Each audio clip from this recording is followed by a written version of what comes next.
नमस्कार दोस्तों, welcome to my channel diabetes traveller. स्वागत है आपका आज एक स्पेशल ब्लॉग में। आज हम आप पहुंचे हैं राजस्थान के प्रसिद्ध बांध बीसलपुर बांध के यहाँ। आप देख पा रहे होंगे इस समय बीसलपुर बांध के लगभग 6 गेट खोलकर जल राशि का बनास नदी में पूर्ण वेग से निष्कासन किया जा रहा है। चारों तरफ हरी भरी पहाड़ी, पर्यटकों की भीड़, बहुत ही अत्यंत सुंदर और अनुपम नज़ारे आपको दिखाई दे रहे होंगे। बहुत ही सुंदर शानदार नज़ारा है। पानी की धाराएं, लोगों की भीड़ आपको दिखाई दे रही होगी दोस्तों। अब हम बढ़ रहे हैं डैम के गेट की तरफ। आप देख सकते हैं जल राशि बनास नदी में बहती हुई, पानी हिलोरे मारता हुआ दूर दूर तक फैली जल राशि, चारों तरफ पहाड़ियों से घिरा हुआ अत्यंत ही सुंदर अनुपम। दोनों तरफ इधर आप देख पा रहे होंगे श्री गोपनेश्वर महादेव मंदिर और पहाड़ियाँ, दोनों पहाड़ियों, एक पहाड़ी है और दूसरी पहाड़ी है, इन दोनों पहाड़ियों के मध्य ही गेट लगाए गए हैं। इनमें से 6 गेट खोलकर अभी जल राशि का निष्कासन किया जा रहा है। आप देख पा रहे होंगे गेट खोलकर पानी बनास नदी में प्रवाहित होता हुआ देख रहे होंगे आप किस तरह बीसलपुर के गेट खोले गए हैं। पानी नीचे मिल रहा है। बहुत ही सुंदर अनुपम अद्भुत नजारा है। और दोस्तों आप देख पा रहे होंगे बजरंग बली के भक्त प्रसाद करते हुए आनंद की अनुभूति लेते हुए देख पा रहे होंगे छोटे से बच्चे को। देखो ले रहा बिस्कुट खा रहे हैं दोनों बंदर।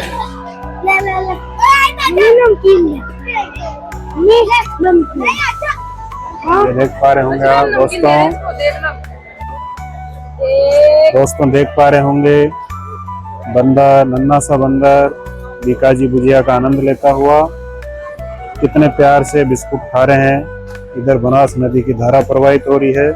इधर आप नन्हे से बच्चे को देख पा रहे होंगे माँ की गोदी में से दूध पी रहा है।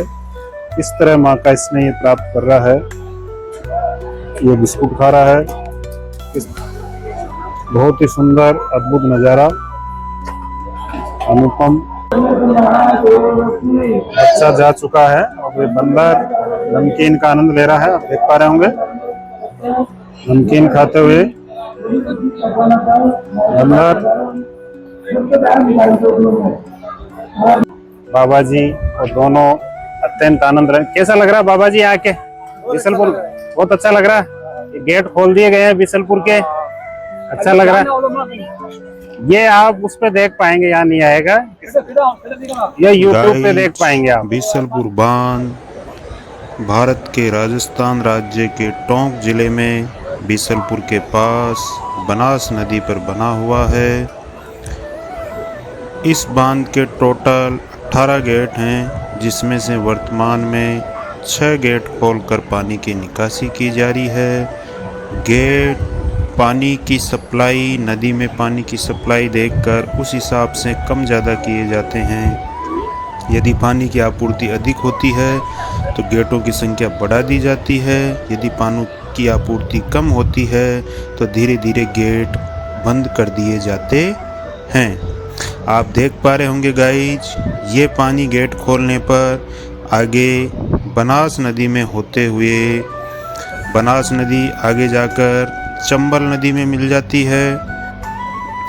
दोनों तरफ आप देख पा रहे होंगे 2 पहाड़ियां हैं। इन्हीं पहाड़ियों के मध्य होकर बनास नदी बह रही है और दोनों जो पहाड़ियां हैं इन्हीं के मध्य गेट लगाकर या दीवार लगाकर बनास नदी का पानी रोककर बीसलपुर बांध बनाया गया है।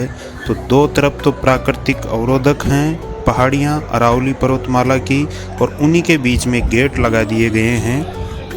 आप एक तरफ देख पा रहे होंगे पहाड़ी के नीचे कई समाजों की धर्मशालाएं भी बनी हुई है, क्योंकि वहाँ पर प्रसिद्ध बीसल देव या गोकर्णेश्वर महादेव का मंदिर है।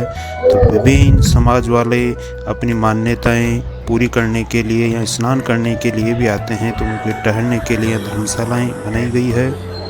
पानी देख रहे होंगे आप किस तरह हिलोरे मार रहा है, कितना सुंदर अप्रतिम नज़ारा है दोस्तों। आप भी आइए, इस नज़ारे का लुत्फ़ उठाइए। जयपुर जो राजस्थान की राजधानी है उसके पास ये बहुत ही सुंदर नज़ारा है। आप देख पा रहे होंगे वहाँ नाव में लोग बोटिंग भी कर रहे हैं, मछली भी यहाँ लोग पकड़ते हैं, तो आप वहाँ से टिकट लेके नाव में बोटिंग का आनंद ले सकते हैं।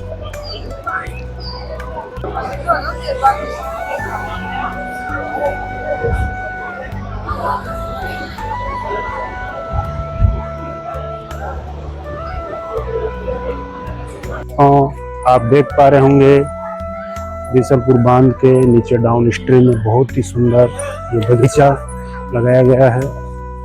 अब हम बढ़ रहे हैं ऊपर की तरफ, दीवार की तरफ, जहाँ से आपको बीसलपुर बांध का विहंगम दृश्य दिखाई देगा। देख पा रहे होंगे आप दोनों तरफ पहाड़ हैं, इनके बीच ऊंची दीवार करके पानी रोका गया है। और ये आप देख पा रहे होंगे इन्हीं सीढ़ियों को चढ़कर हम ऊपर की तरफ जाएंगे। बहुत ज्यादा ऊंचाई पे नहीं है।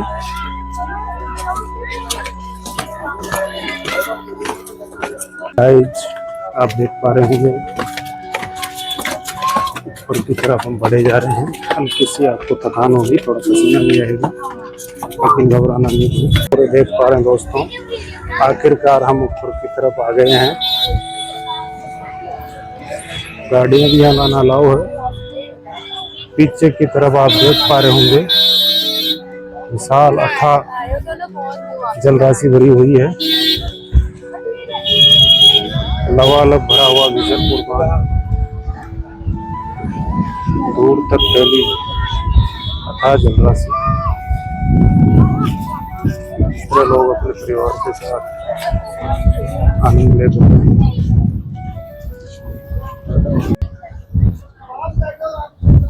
गाइज दूर तक फैली हुई अथाह जलराशि आप देख पा रहे होंगे। बीसलपुर बांध का फुल रिजर्वियर लेवल 315.50 मीटर है। जब बांध पूर्ण भराव क्षमता तक भर जाता है तो इसके पानी का विस्तार एक तरफ देवली से आगे और दूसरी तरफ टोडा रायसिंह कस्बे को छूता है। तो बहुत दूर तक फैला हुआ पानी का मिनी समुद्र जैसे ये दिखाई देता है। ऐसे लगता है अनंत तक जलराशि फैली हुई है, दूर दूर तक पानी का कोई पार नहीं है। बीच में आपको टापू दिखाई दे रहा होगा। अब जब बीसलपुर बांध के गेट खोल दिए गए हैं तो यहाँ पर पर्यटकों की काफ़ी भीड़ लगी रहती है। यहाँ पर आने के दो रास्ते हैं, एक तरफ लोग टोडा रायसिंह से होते हुए आते हैं और एक तरफ अजमेर से आने वाले लोग देवली से होते हुए आते हैं।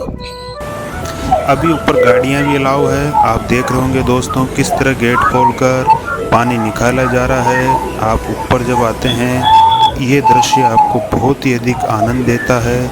जिस तरह तेज आवाज़ में गिरता हुआ पानी आपको पूरी तरह रोमांचित कर देता है और पानी किस तरह देखिए आगे जाकर अलग अलग धाराएं मिलकर पूरी एक बड़ी नदी का रूप ले लेती है। आप देख पा रहे होंगे गाइज इस दृश्य से आपको बड़ा आनंद होगा। आपकी थकान जो इतनी दूर आप तय करके आए हैं वो चुटकियों में दूर हो जाएगी। पानी में उठते हुए सफ़ेद झाग, बिल्कुल साफ पानी, बिल्कुल सिंह समान गर्जना करता हुआ पानी जब गेट खोलकर निकाला जाता है। यहाँ पर ऑटोमेटेड स्काडा सिस्टम भी लगा हुआ है दोस्तों। जयपुर से बैठे बैठे भी बांध के गेट खोले जा सकते हैं। ऑटोमेटिक वो सिस्टम इस बांध में लगा हुआ है। यहाँ पर भी इंजीनियर तैनात रहते हैं जो पानी की मात्रा का आकलन करके उस हिसाब से गेटों को ऊपर और नीचे करते हैं कि कितना पानी बांध में छोड़ा जाना है, कितना उसमें कम करना है, उसी हिसाब से गेटों की मात्रा ऊपर या नीचे कर दी जाती है। आप देख रहे होंगे गाइस, पानी आगे बढ़े जा रहा है। टोटल इसमें लगभग 18 गेट हैं गाइस। गेट अभी 6 खोले हुए हैं, धीरे धीरे 3 भी किए जा सकते हैं या पूरी तरह ये बंद भी करे जा सकते हैं। वो त्रिवेणी 3 नदियों के संगम पर ये बांध है, तो वो उस पर डिपेंड करता है कि तीनों नदियों में कितना पानी आ रहा है। उन्हीं का गेज देखते हुए ये निर्णय लिया जाता है इंजीनियरों के द्वारा। उसी हिसाब से एडवांस गेट खोले जाते हैं और फिर उन्हें बंद कर दिया जाता है, या उनके गेट आधे खोलने हैं या गेट पूरे खोलने हैं वो निर्णय लिया जाता है। बीसलपुर बांध सिंचाई का एक प्रमुख स्रोत है। पहली बार इस बांध का जो निर्माण हुआ था वो 1999 में पूरा हुआ था। पहले अगर हम इसके इतिहास को देखें तो चौहान वंश के बीसल देव चतुर्थ के नाम पर इसका उन्होंने यहाँ कस्बा बसाया था, तो वही कस्बा बीसलपुर कहलाता है। और उन्हीं के नाम पर जब ये बांध बना तो उसका नाम बीसलपुर बांध रखा गया है। ये राज्य की राजधानी जयपुर की जीवन रेखा भी कहा जाता है, क्योंकि पूरे लगभग जयपुर शहर को पीने के पानी की आपूर्ति जयपुर, टोंक, अजमेर में बीसलपुर बांध से ही पानी की आपूर्ति होती है। बहुत ही स्वादिष्ट और मीठा यहाँ का पानी है। अब ये गेट खोल के जो पानी आगे जा रहा है बनास नदी में, इसी में आगे जाकर एक इसरदा बांध भी बनाया गया है, जिसकी अभी टेस्टिंग चल रही है। उसमें भी पानी रोका जा रहा है, लेकिन अभी पूरी क्षमता से वो तैयार नहीं हुआ है। हो सकता है अगले साल तक वो पूरी क्षमता से बनकर तैयार हो जाए, तो उससे भी जयपुर को और अन्य कस्बों को जलापूर्ति होगी। देख पा रहे होंगे दोस्तों आप, बीसलपुर बांध के गेट खोल दिए गए हैं। विहंगम नज़ारा आपको दिखाई दे रहा होगा।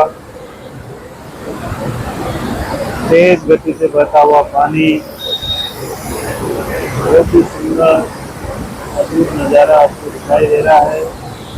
कितनी तेजी से जलराशि दिन छोड़ी जा रही है।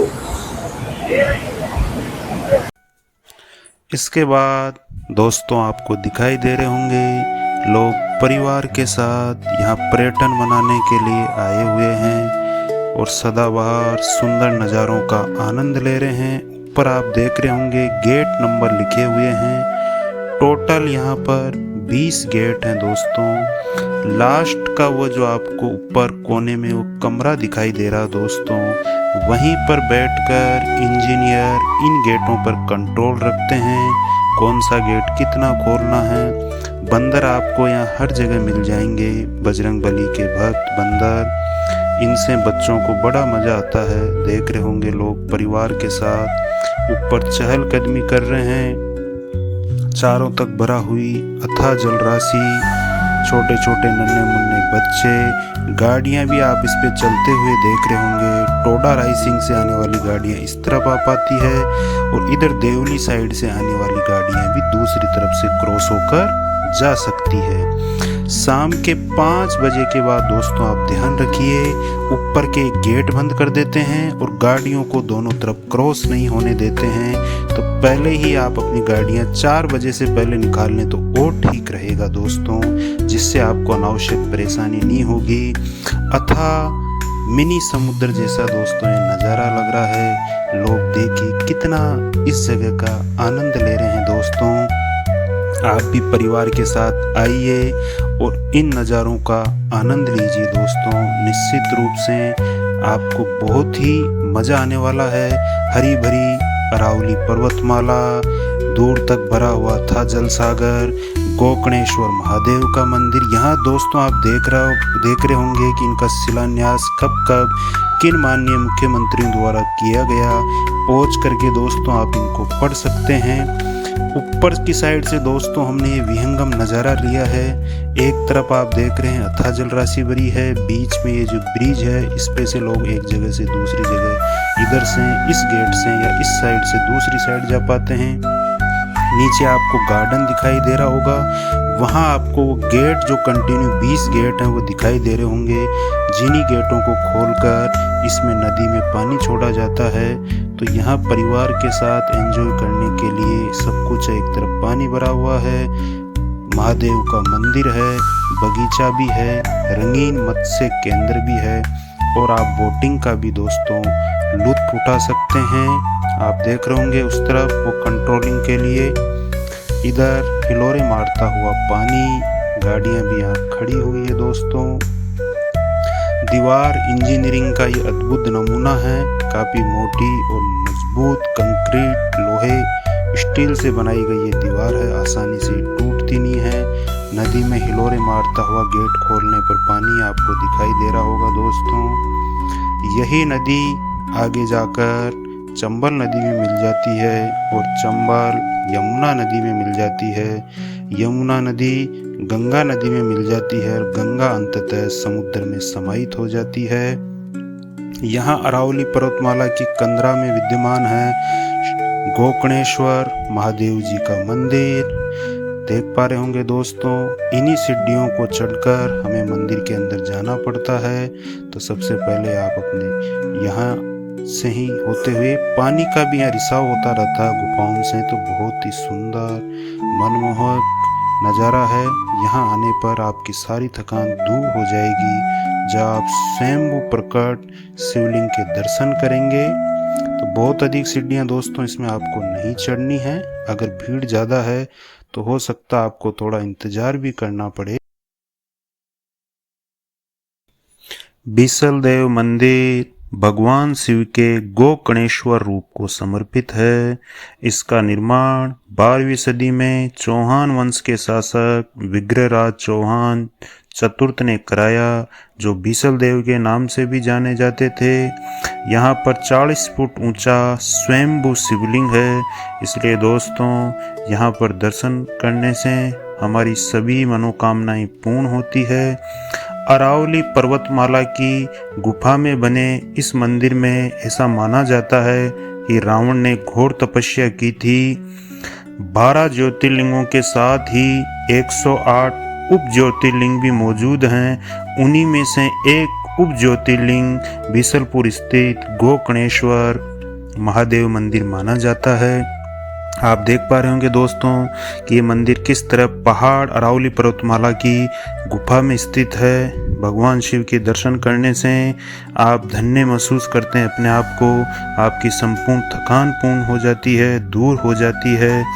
यहाँ पर बड़ी संख्या में आसपास ही नहीं दूर दूर से श्रद्धालु भी यहाँ दर्शन करने के लिए आते हैं। जो लोग पुष्कर, काशी एवं हरिद्वार जाते हैं, ऐसा माना जाता है कि यहाँ आकर स्नान करने के बाद उनकी धार्मिक यात्रा पूर्ण होती है। आप देख पा रहे होंगे दर्शनार्थी दर्शन करके वापस मंदिर में से आ रहे हैं। यहाँ पर लगभग 52 के लगभग खंबे हैं जिनको गिनना आसान नहीं होता है।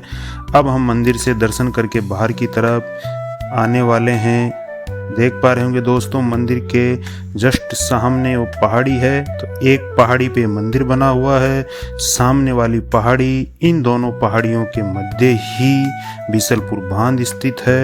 यहाँ पर हर तरफ आपको भगवान श्री राम की वानर सेना भी दिखाई दे जाएगी। हर तरफ बंदर आपको खेलते कूदते नाचते और मौज मस्ती करते हुए दिखाई देंगे, जिससे इस स्थान की सुंदरता में और पर्यटन में 4 चांद लग जाते हैं। बंदरों की नटखट अदाएं देखकर आपके साथ आए हुए बच्चे भी स्वयं को आनंदित महसूस करते हैं।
बीसलपुर बांध से वापस लौटने पर दोस्तों जंगल का हरा भरा नज़ारा रास्ते में देखकर चाय पीने की हमारी इच्छा हुई, तो गाड़ी हमने हमारी रोक ली है। साथ में आप देख पा रहे हैं हमारे पास पोर्टेबल कैंपिंग जो सामान रखे हुए थे, उसी में से हमने हमारा पोर्टेबल कैंपिंग गैस स्टोव बाहर निकाल लिया है। साथ ही में हमारे पास एक छोटी सी नन्ही सी गैस की कैन भी है, ये हम साथ में रखते हैं जहाँ भी हम कैंप के लिए जाते हैं। आप देख पा रहे होंगे मेरे पास सिद्धार्थ भी बैठा हुआ है, इसकी भी बड़ी इच्छा थी, थोड़ा सा इसको जुकाम सी महसूस हो रही थी चाय पीने की जंगल में, इसकी भी बड़ी इच्छा थी। तो गैस देख रहे हैं दोस्तों, हमने हमारा नन्हा कैंपिंग गैस स्टोव खोल लिया है, इसका स्टैंड ऊपर से हमने बर्नर के चारों तरफ के ये भी हमने खोल लिए हैं।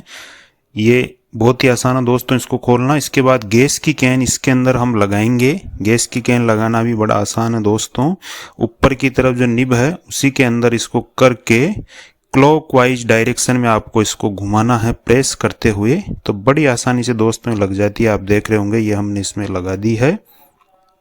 इसके बाद दोस्तों हमारे पास ये पोर्टेबल बर्तन सेट भी रखा हुआ है। इस पोर्टेबल बर्तन सेट का भी बड़ा आसानी एक जगह से दूसरी जगह कैरी करना। इसमें मल्टीपल हमारे पास बर्तन है, आप देखेंगे दोस्तों। इसी में हमारे पास एक फ्राई पैन है, इसी के अंदर हमारे पास एक भगोनी भी है चाय बनाने के लिए। फ्राई पैन में आप कुछ फ्राई भी कर सकते हैं दोस्तों, भगोनी के अंदर आप चाय बना सकते हैं, चावल और कुछ अन्य सामान भी आप बना सकते हैं। देख रहे होंगे दोस्तों दोनों तरफ का हरा भरा सुंदर नज़ारा। उधर से आप देख रहे होंगे ऊंट गाड़ी आ रही है। तो आप जब वापस लौटते हैं बीसलपुर बांध से, तो दोनों तरफ जो पहाड़ियां हैं यहाँ पर आपको घना हरा भरा जंगल दिखाई देगा जो आपका मन मोह लेगा। और निश्चित रूप से आप भी थोड़ी देर यहाँ रास्ते में रुकिए। रात के समय आपको यहाँ नहीं रुकना है, जंगली जानवरों का भय रहता है। दिन के समय आप आराम से यहाँ रुककर मौसम का आनंद ले सकते हैं। उधर से देख रहे होंगे दोस्तों ऊंट गाड़ी आ रही है। राजस्थान का जहाज भी ऊंट को कहा जाता है। तो आप देख रहे होंगे ऊंट गाड़ी में बैठ के जो सामान जो भी यहाँ से ढोने के, राजस्थान में ऊंट गाड़ी बहुत ज़्यादा काम आती सामान का परिवहन करने में, क्योंकि अब तो खैर सड़कें हो गई, लेकिन पहले के समय जब रेत के धो रहे थे तो वो इसी में ये यूज आती थी। अब दोस्तों हम हमारे बर्तन धो रहे हैं, क्योंकि बर्तन कई दिन से रखे हुए थे, तो एक बार बर्तनों को यूज में लेने से पहले इनको साफ कर लेना आवश्यक रहे। तो पानी हम हमारे साथ में था, उसी पानी से हम हमारे बर्तनों को वॉश कर रहे हैं। पानी की बोतल है हमारे पास, उसी पानी से हम बर्तन धो रहे हैं। सिद्धार्थ भी वेट कर रहा है कि कब जाके चाय बनेगी, कब जाके मैं नाश्ता करूँगा। अब ये देख रहे हैं दूध का पाउच हम लेके आए थे, तो दूध के पाउच में से दूध हम भगोनी में निकाल लेते हैं दोस्तों। बहुत आसान है, पाउच फाड़ कर दूध निकालना आप सब जानते होंगे, बहुत ईजी है। इसके लिए साथ में कोई सामान भी कैरी करने की आवश्यकता नहीं, पाउच वाला दूध मिल जाता है, उसको आप ले आइए। लेकिन थोड़ा सा आप उसको कोल्ड स्टोरेज या कहीं कुछ उसमें रखना आवश्यक है ताकि दूध फटे नहीं। दूध हमने हमारा निकाल लिया है। इसके बाद आप दोस्तों ध्यान रखना कि जो पाउच है प्लास्टिक है, इसका भी आप निश्चित रूप से सही जगह इसका आप वह भंडारण करें। अब इसके बाद दोस्तों हम भगोनी जो है वो हमारे गैस के ऊपर अब हम चढ़ाएंगे। गैस के ऊपर हमने भगोनी रख ली है। इससे पहले गैस यहाँ थोड़ी हवा तेज थी दोस्तों, तो ये आप देख रहे होंगे कि हमारे पोर्टेबल कैंपिंग के रखने के लिए हमने ये आइटम भी ऑनलाइन अमेजन से मंगाया था। इसको चारों तरफ लगाने से हवा नहीं लगती दोस्तों। तो जंगल में या किसी अन्य स्थान पे जब आप रुकते हैं तो यदि आप इसको चारों तरफ लगा लेंगे, मेटल का ये बना हुआ है तो जलता भी नहीं है। अब देखें दोस्तों हमने थोड़ा गैस को हमारे नीचे रख लिया क्योंकि ऊपर काफ़ी तेज़ी से हवा लग रही थी, तो चाय बनाना मुश्किल था। चाय पत्ती हमने आवश्यकता अनुसार इसमें डाल दी है दोस्तों। आप देख रहे होंगे जितनी हमारी आवश्यकता है उतनी चाय पत्ती आप इसमें डाल लीजिए। अब हमारे साथ सिद्धार्थ भी पीने वाला, इसलिए थोड़ी चाय पत्ती हमने कम डाली है बच्चे के हिसाब से। अब थोड़ी आप आँच इसकी बढ़ा सकते हैं। अगर आप आँच बढ़ाएंगे तो आप देखेंगे कि चाय हमारी तेज़ी से बनने लगेगी। बीच बीच में आप इसको भगोनी को उठाकर थोड़ा इसको घुमाते रहिए, जिससे दूध आपका नीचे पेंदे में नहीं चिपकेगा। इसका आपका थोड़ा ध्यान रखना। अगर आँच बहुत ज़्यादा आप तेज़ कर लेंगे तो दूध उफन कर बाहर आ जाएगा या दूध आपका चिपक जाएगा। तो दूध को धीरे धीरे कम आंच पे आप उबलने दीजिए, आंच आप कम कर दीजिए, तो उससे चाय टेस्टी और अच्छी बनती है। तो आंच कम होने के बाद आप आराम से धीरे धीरे इसको उबलने दीजिए। चाय दोस्तों हमारी बनके तैयार हो गई है, चाय हमने छान ली है। अब हम चाय पीकर बताएंगे दोस्तों कैसी लगती है। तो आप भी आइए गाइज और हमारे साथ चाय पीजिए। चाय बहुत ही टेस्टी और शानदार बनी है दोस्तों। और जंगल में इस तरह प्रकृति के बीच बैठकर चाय पीने का एक अलग ही आनंद है। घर पे हम चाय पीते हैं, अन्य जगह भी पीते हैं, लेकिन जंगल में इस तरह कैंपिंग करना और चाय पीना दोस्तों बहुत ही आनंद की अनुभूति देता है। तो आप भी इस तरह का पोर्टेबल कैंपिंग आइटम अपने पास रख सकते हैं। इसको कैरी करना बहुत आसान होता है दोस्तों, ये बहुत अधिक जगह भी नहीं घेरता है, तो आप इसको आसानी से कैरी कर सकते हैं दोस्तों और आराम से अन्य आइटम। अब हम बिसलपुर बांध से वापस लौटकर देवली की तरफ नेगड़िया पुल की तरफ आ गए हैं। इसी पुल से आगे तक बिसलपुर बांध का पानी का विस्तार है, जिससे हम आपको दिखा सकें कि बिसलपुर बांध के पानी का विस्तार कहाँ तक है। बीच में आप इस सड़क देख रहे होंगे, इसी को नेगड़िया नई पुलिया बोला जाता है। पुरानी वाली पुलिया तो पानी में डूब चुकी है। तो इसी सड़क के आप दूसरी तरफ देख पा रहे होंगे, जहाँ तक आपको ये पानी दिखाई दे रहा है। आगे देख सकते हैं आप, वहाँ से जहाँ से हम आए थे बिसलपुर, वहाँ से देवली से बहुत आगे तक भी पानी का विस्तार है। जब बिसलपुर बांध पूरा नहीं भरता है तो ये जगह प्राय सूखी रहती है, या किसान खेती किया करते हैं, लेकिन बिसलपुर बांध पूरा भर चुका है। तो आप देख पा रहे होंगे यहाँ दूर तक पानी का भराव है, पानी फैला हुआ है देवली से आगे तक भी। और पानी ये जो आप हिलोरे लेते हुए देख रहे होंगे, बहुत ही ये भी आनंद की अनुभूति देता है। तो कहीं लोग बिसलपुर नहीं जा पाते हैं तो यहीं उतर कर आनंद लेते हैं। दोस्तों अब हम हमारे घर लौट आए हैं। जब हम घर वापस लौटे तो यहाँ बहुत तेज बारिश थी, आप देख रहे होंगे रास्ते में सड़क पर कितनी तेजी से पानी बह रहा है। लगभग 170 mm के लगभग हमारे यहाँ घर पर बारिश हुई है। आप देख रहे होंगे जो उधर से स्कूटर आ रहा आपको दिखाई दे रहा होगा, सड़कें ही लगभग दरिया बन गई है। बहुत तेज़ी से दोस्तों यहाँ पानी का बहाव हो रहा है। यहाँ तक घरों में और दुकानों में भी पानी भर गया है। तो राजस्थान में अब के जुलाई माह में ही लगभग मानसून में जितनी पूरी 3 माह में बारिश होती है, उतनी बारिश लगभग जुलाई माह में हो गई है। तो अतिवृष्टि की गिनती में ये राजस्थान हमारा जो प्रदेश प्राय सूखा रहता है, वो अतिवृष्टि की गिनती में आ रहा है। भारी बारिश यहाँ हो रही है, आप देख पा रहे होंगे। वहाँ घर के अंदर देख रहे होंगे दोस्तों पानी चला गया है। इधर भी थोड़ी देर पहले हो सकता है जब पानी तेज़ होगा तो घर के अंदर गया होगा। तो ये लगभग घुटने या 1-2 फीट लगभग सड़कों पे पानी बह रहा है। ये सड़कें प्राय सूखी रहती है, लेकिन तेज़ बारिश होने से सड़कें ही लगभग दरिया का, नदी का रूप ले चुकी है।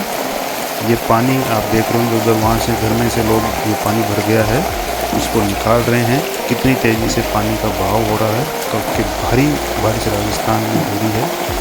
स्कूलों में भी बच्चों की छुट्टियां कर दी गई है जिला कलेक्टर द्वारा, और लोग बारिश से काफ़ी परेशान हो गए, काफ़ी ज़्यादा नुकसान हो गया है। कृषि में भी काफ़ी नुकसान हुआ है किसानों को की बार, और दुकान वालों का भी काफ़ी से सामान ख़राब हो गया है। कहीं पुराने घरों में पानी, जगह जगह से पानी गिर रहा है, छत का प्लास्टर गिर रहा है, या कहीं कच्चे घर गिर चुके हैं। कहीं लोग पानी के बहाव का अंदाज़ा नहीं लगा पाते हैं, तो पानी के साथ वो बह भी जाते हैं। उनकी गाड़ियाँ भी, पानी अगर नीचे में वो खड़ी हुई तो गाड़ियों में पानी भरने से गाड़ियाँ भी ख़राब हो जाती है। अब वो देख रहे हैं वो कार खड़ी है, लगभग उसके आधे तक पानी भरकर जा रहा है। तो दोस्तों इसका भी आप विशेष ध्यान रखें मानसून सीजन में, कि जब आप घर से निकलें या घर से वापस आ रहे हैं तो रास्ते में या घर पे कहीं भी जहाँ पानी अधिक हो तो आप नहीं निकलें, घर पर ही रुकना सेफ रहेगा। अगर मौसम विभाग की चेतावनी नहीं है, वार्निंग नहीं है। जब हम सुबह यहाँ से निकले थे तो बिल्कुल बारिश नहीं थी, बिसलपुर के वहाँ भी बारिश नहीं थी, लेकिन वापस जब हम घर पर आए तो हमें यहाँ पर भारी बारिश और पानी मिला, घरों में पानी घुस गया, आप देख रहे होंगे। दोस्तों वीडियो अच्छा लगा तो प्लीज़ लाइक करें और चैनल को सब्सक्राइब करना नहीं भूलें। जय हिंद दोस्तों, अगले ब्लॉग में फिर मिलेंगे। Please subscribe to